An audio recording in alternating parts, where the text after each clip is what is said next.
I recently started playing Pacific Drive, and it made me realize something.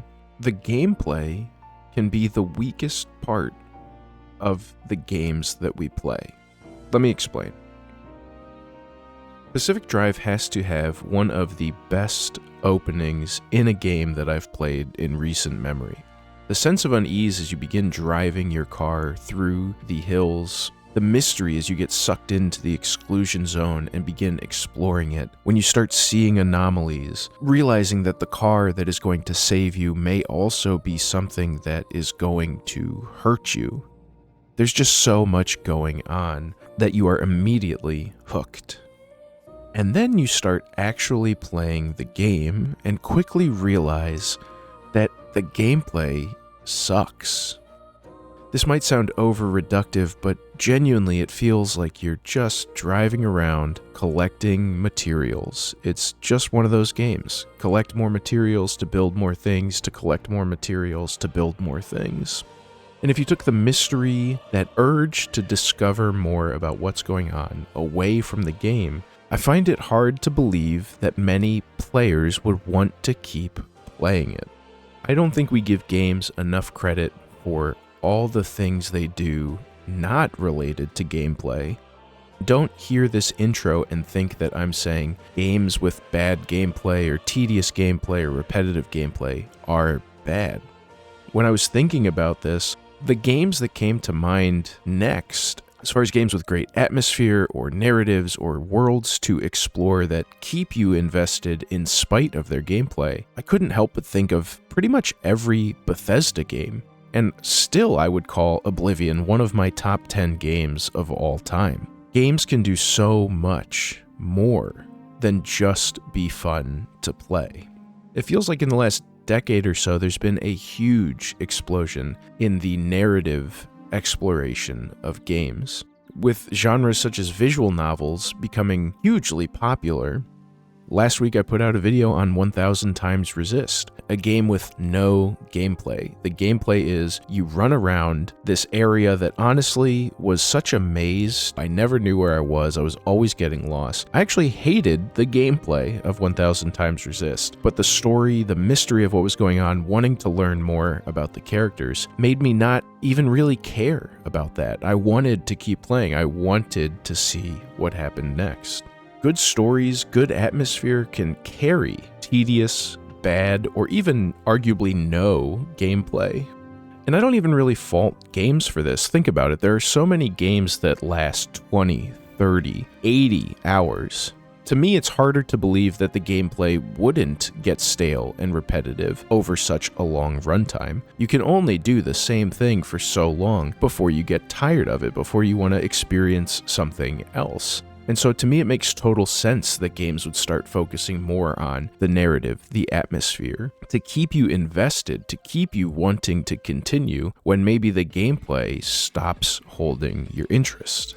I think one of the clearest examples of this is The Witcher 3, a game certainly not hailed for its incredible combat, especially towards the late game. Once you've leveled up, you have a pretty set build, you're not getting new abilities, you're not getting new skills. Fights can start feeling the same, but the story of Geralt, the story of the world, keeps you engaged. Ironically, it seems these days that games are so focused on adding realism or having these huge, fully fleshed out worlds that they add so many things to the gameplay that actually get in the way of the core gameplay.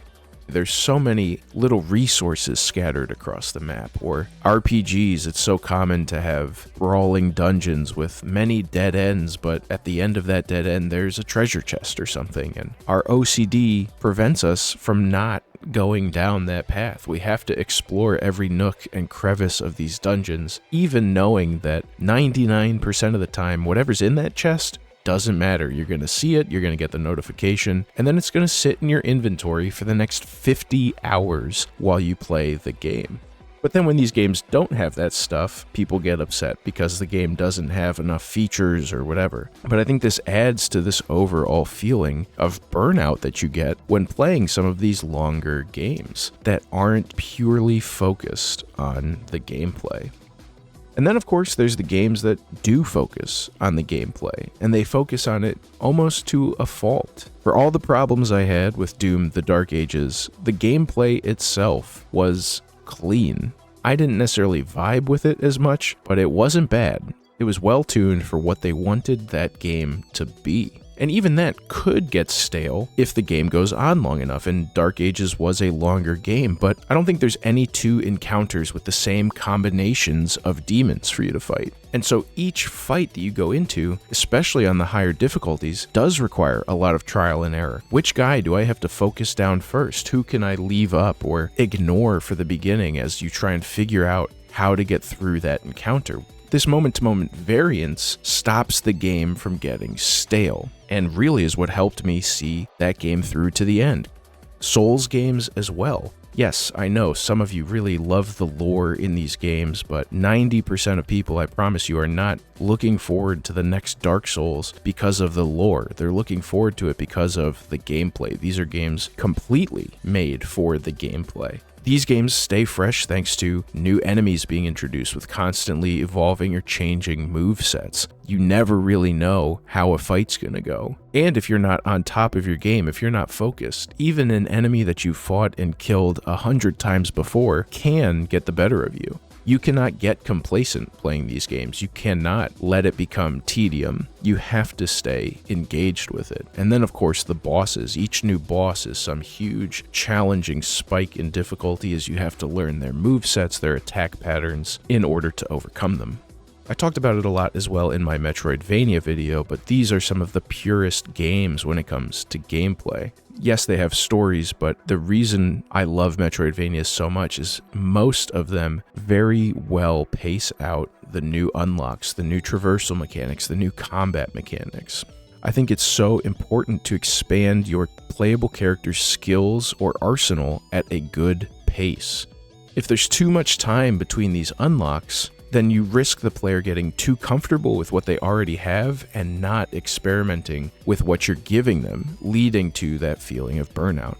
I actually felt this a lot with God of War Ragnarok. Not getting the spear until like 2/3 of the way through the game, I just never wanted to use it. It was okay in God of War 2018 because the weapon they gave you halfway through the game was Kratos' iconic weapon from the original trilogy. So of course you wanted to use that, of course it was exciting.